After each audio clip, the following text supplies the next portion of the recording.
What's going on, guys? This is Rob, and you asked me to cover the story where Warhawk fights Juggernaut. So we're covering it here. So this story opens up with what is one of the most iconic moments in the Incredible Hulk's mythos when he's subdued by the villain Apocalypse. No doubt you've probably seen this image circulating across the internet. So the reason he's able to do this is because, one, Apocalypse is one of the most powerful beings in the entirety of the Marvel Universe. And two, he's that powerful because he managed to harness celestial technology. So he can basically give himself any superhuman power, which includes the ability to overpower the Incredible Hulk.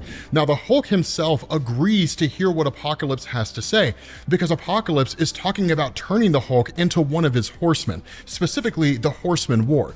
Basically, that means that the Incredible Hulk would go forward in the world and do Apocalypse's bidding. But the reason why the Hulk even agrees to this is because of two things. The first is that he's got some shrapnel in his head that he's trying to get rid of. And the second is because Apocalypse will help the Incredible Hulk eliminate the illusions of his father, Brian Banner, which are really more ghosts than anything else. The reason why this is happening is just because of the fact that during the Peter David run of the Incredible Hulk, he focused heavily on the idea that Bruce was abused by his father, so that really kind of comes home to roost. But the important thing is that by using celestial technology on the Incredible Hulk, it augments his already incredibly vast strength, and then using a specialized helmet, it blocks out the ghost of Brian Banner, allowing Hulk to live some measure of peace, or at the very least, to move away from this illusion. And so the next time we see him is when you have Rick Jones and Janice and Absorbing Man Crusher Creel. Rick Jones and Janice aren't really important to this. You're literally just going to see them running around, musing from time to time, and just trying not to get killed. But Crusher Creel is important. Absorbing Man is in fact one of the most powerful beings in Marvel because he can absorb any material and that becomes his skin. So if he were to touch the adamantium of Wolverine, he would become adamantium. It's crazy how powerful this guy is. But when the Hulk reappears, he's Warhawk. Now in this fight against Absorbing Man, there's not a whole lot doing, and in fact, it ends with a quickness. It ends so incredibly fast, and this guy's taken out immediately.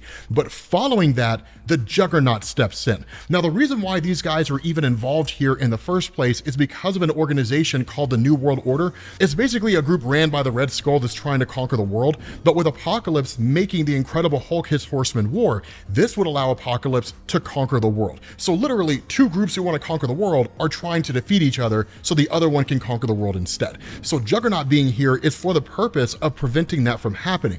The other part of this is Juggernaut was brought in by Apocalypse in order to test the powers of the Incredible Hulk with this new celestial technology. And this fight is brutal, but in one of the most amazing moments in the entirety of the story, and really one of the most iconic moments in the Incredible Hulk, as the Juggernaut gets his hands on him and the Juggernaut starts pushing him, eventually Warhawk is able to stop Juggernaut in his tracks. That never happens. And in fact, one of the main mythos aspects of Juggernaut is once he starts moving, he cannot be stopped. With the exception of somebody who's able to lift him off the ground using whatever power they have to achieve that, there's no discernible means of stopping this guy. And outside of this story, I'm not aware of any instance where Juggernaut has been stopped like this.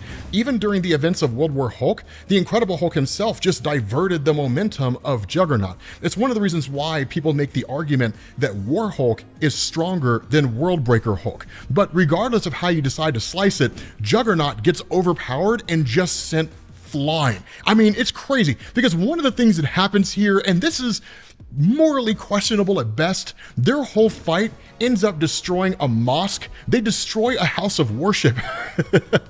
And I'm not quite sure how I feel about that, but it's a knockdown, drag out fight between the two, because understand this conflict is such that most any and all heavy hitters in Marvel Comics, outside of somebody like Hyperion or the Sentry or Blue Marvel or Juggernaut, they would never stand a chance in this conflict. It's pretty intense. Now, it does also wrap up fairly fast in the sense that Warhawk gets the upper hand on Juggernaut readily and easily. That's just how capable this guy is. And so when he has Juggernaut pinned down, he uses his sword, pops off his helmet, and then kind of makes fun of him, right? In answering the question, so nothing can stop the Juggernaut, huh? Well, there's two things that can do that: my power and your imminent beheading.